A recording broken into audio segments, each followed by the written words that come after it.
कौन लेंगे लेंगे भौजी लेंगे लेंगे क्या है हमके दिखावा तारू ठेंगे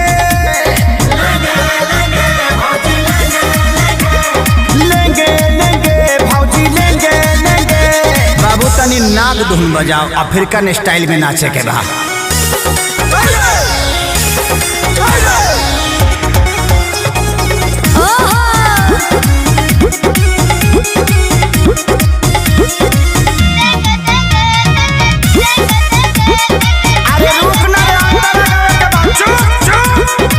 भौजी रूगल बेचो, अरे लीची ले लो। देखे के पागल बाजार भइल बा हो जवार भइल बा, गाछी के फल फलादार भइल बा हो तैयार भइल बा। हर ले लो हो पैसा न बारे आज दिए दाम उधारे कहे बीमारी दुलारे हे भौजी होई फल रसदारे। अच्छा कूदे जैसे बेंगे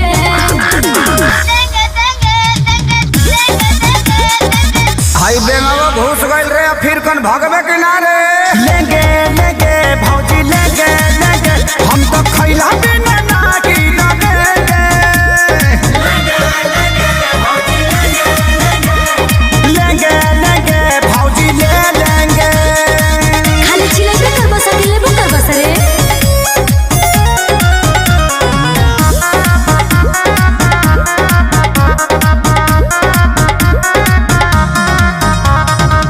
जल्दी से ले लो ना तो कम हो जाए हो खत्म हो जाए। अच्छा बड़ा कम जोर तो निदम हो जाए बॉडी बम हो जाए।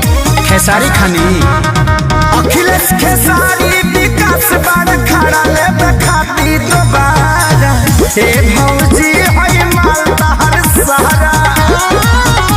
बनाते आइल बड़ो लोगेंगे